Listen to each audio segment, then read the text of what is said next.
All right, 713-422-2225, toptaxdefenders.com. And they're cool guys, too. You want security for your home and a front door and elegance all in one? Quality solid wood doors, or what I got, a forged iron door. Beautiful, elegant. southernfront.com. That's their website. They did a fantastic job. We customized the door to exactly what we wanted. It's a decorative element. That's the first thing people see when they come to your house. Southern Front Door, southernfront.com, 281-890-5860. Hey, it's your friend Ramon. Collective Soul, Spasmatics, Restless Heart, Eddie Money, David Allen Coe, and lots more at theredneckcountryclub.com. Private club, but these shows are open to the public. Theredneckcountryclub.com. That's the redneckcountryclub.com.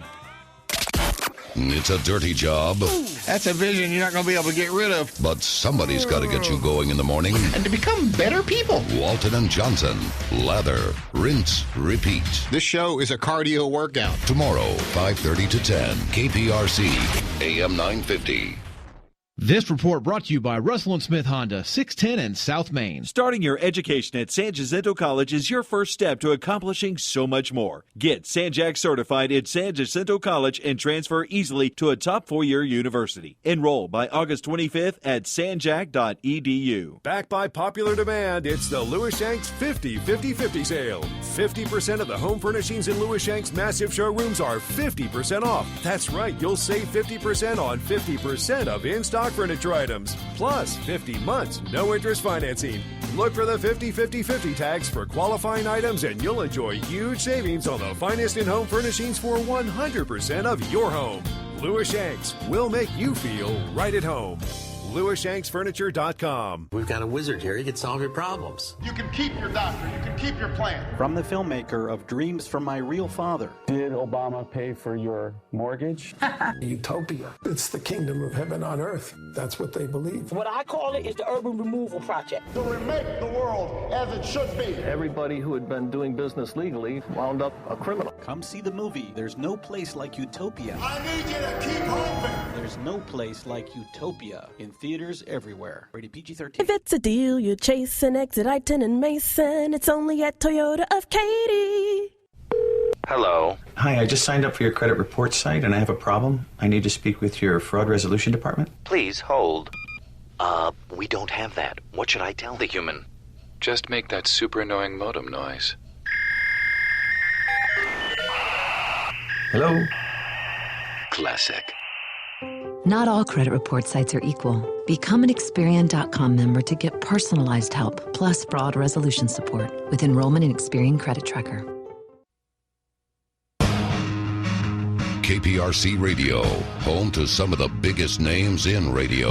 And when they're not on, check out Third Coast Radio. Late night Saturday. It's not that late. It's 9. Hey, girl. What's up? You want to be a citizen? Yeah, you do. And I got your back. My name's Brad Strongarm. When I was younger, I used to be a male escort, but not anymore. I gave up that life so I could focus on my new passion, amnesty for immigrants. Oh, yeah. That's why I launched this new nonprofit group to help young women from Central America countries quickly achieve amnesty here in the States. It's called Anchor Babies Away. And ladies, you're gonna love it. Hi, Papi. Here's how it works. It occurred to me recently that there was all these delicate, vulnerable young women migrating to America, and they needed an insurance policy to help them stay here once they got over the border. That's where I come in, with my new Anchor Babies Away system. All you need is a 100% genuine, authentic, grade A, real American Anchor Baby. And honey, I can give it to you. My patented Anchor Babies Away system has helped keep lots of chicks in America. And men, don't worry. I can help you out too. Hey! What the hell are you doing in bed with my wife? Oh, not to worry, bro. I'm from Anchor Babies Away. Now your wife won't have to go back to Mexico. Back to Mexico? We're from Milwaukee, you little sleazebag. Well, don't get mad, bro. I won't charge you full price this time. So what are you waiting for? Call my office now and arrange an appointment with Anchor Babies Away today. and you'll be living the good life in America in no time. Ay, papi.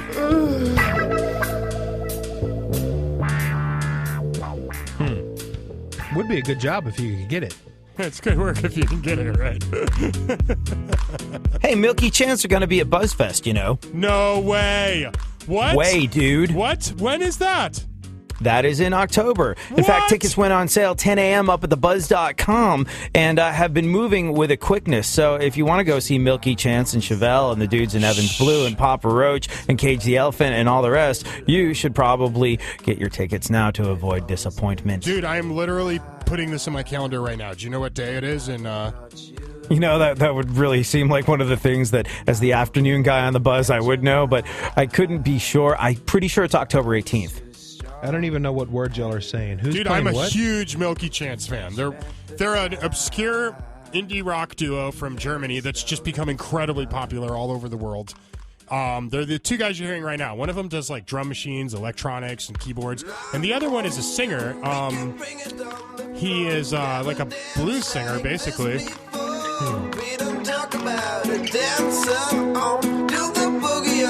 I like putting this song a lot on the radio because it is completely, utterly polarizing. Either people are like Kenny and go, I love this band. This is, in fact, my jam. Play it over and over and over again. People will either send me copious amounts of home pornography to play it repeatedly, or they will be like, never play that again, or I'll be forced to dig my own eardrums out with rusty grapefruit spoons, so I never have to be subjected to that awfulness ever.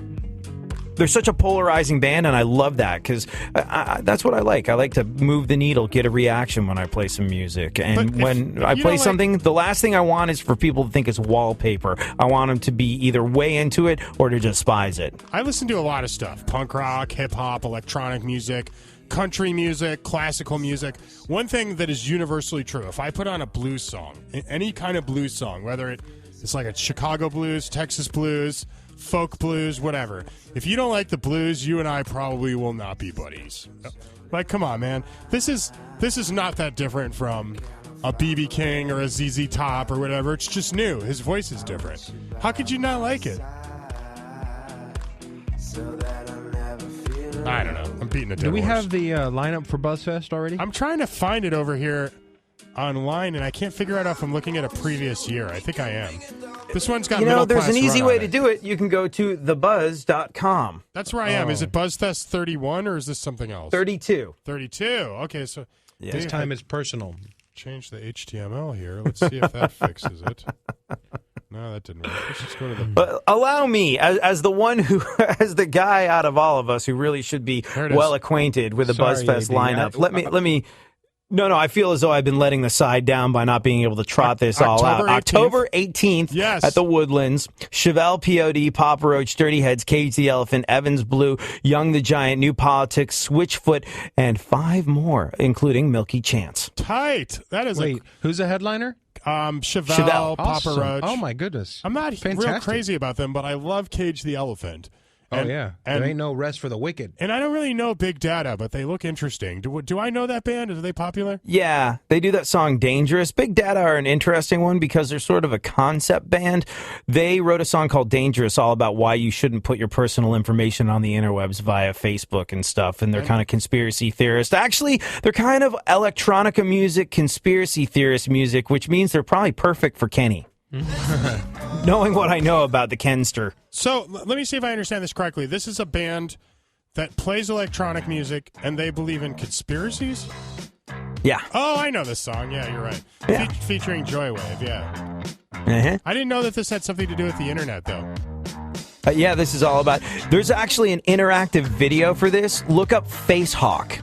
Right. You have to have your Facebook page open while you do it, but look up Facehawk and go do the interactive video for the song, and it's basically an illustration of why you shouldn't put your personal stuff online. Oh, that's scary. Well, I'll have to do it later. I'm not on Facebook right now, but I will. That's interesting. If you, listening, are like Kenny and Ramon and me, you probably have grown up seeing no real difference when it comes to race. Mm-hmm. Yeah. Yet we are incredibly racially divided at the moment. I would hazard a guess that I'm not alone in feeling that things are getting worse as opposed to better. I kind of feel like, Abraham Lincoln freed the slaves, and we've had reparations along the way. And then there were the race riots in D.C. in the late 60s. And then sort of, I kind of figured the tail end of it was the riots in the 90s in L.A. And then, racism. It's a shame. It's shameful, rather, that racism isn't a dead issue at the moment. Yeah, and it seems like it should be, for sure. Yeah, and it was an awful tragedy. Like, I know the three of us, we're not racist. We're indicative of the culture. So where's the racism coming from? I kind of hold folks like, and look, obviously, hear me on this one. I'm not in any way, shape, or form saying that people that are white who are racist don't hold a big chunk of the blame. But as far as making the situation worse than it has to be, I look at folks like the Reverend Al Sharpton as being rather inflammatory characters. And I feel like, hey, look, he went down to Ferguson. He appears to have only made the situation more volatile. Am I right in thinking that? I think there's something to be said about that. The guy is a race baiter for sure. And after you make your point, by the way, I have some information about a new film he's working on. But go ahead and make your point. You're definitely right about that. No, I just kind of feel as though, look, civil rights is an interesting one. Civil rights is kind of like the church or spirituality. Because, look, the church is a great thing to hide behind because the church is sort of kind of beyond reproach. It's one of those things where, like, okay, they have a tighter relationship with God than us. Therefore, corrupt church folks get to skate really easily. Also, if you do something under the banner of the name civil rights, you kind of get to skate as well. Because if you ask people, hey, civil rights, what do you think about them? Well, civil rights are obviously good. Yeah, right. Obviously good. Right. It's like, no one's going to be like, civil rights, not on my watch. That's not going to happen. Sure. So I kind of look at the track record of folks like Al Sharpton, and I wonder why. Sure. I wonder why he doesn't do things like, I don't know, march for better education in primarily African-American communities. You never see him talking about that. No, you don't see him talking about the large numbers of African-Americans on welfare. And you don't see him talking about the staggering number of African unemployed youth in America. It just doesn't happen. And he's taken up causes that were really unjust that turned out to be wrong, actually. But I didn't mean to interrupt you. Go ahead.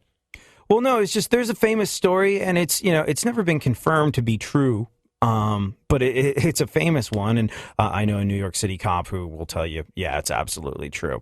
There's a story of Al being called in at one point to New York City after finding out that there was a mugging in New York where a young black man had mugged a woman. A cop managed to disarm the young black man, and had him against the wall with his gun on his head. Okay. Gun goes off, blows this kid's head off. Al Sharpton finds out, jumps in his town car, heads straight to the scene. He starts calling all his media buddies. He starts getting a whole sort of like posse together. He starts getting TV and radio stations involved, headed toward the scene of the crime where this young black man who was actually an honor student, like legitimately a black honor student who decided to mug someone, was disarmed by a cop and then accidentally had his head shot off. Sure, yeah. About 10, 15 minutes from the scene of the crime, he gets another call, goes, turns around, goes back home. Calls all his media buddies, says, sorry, there's no story here. Why?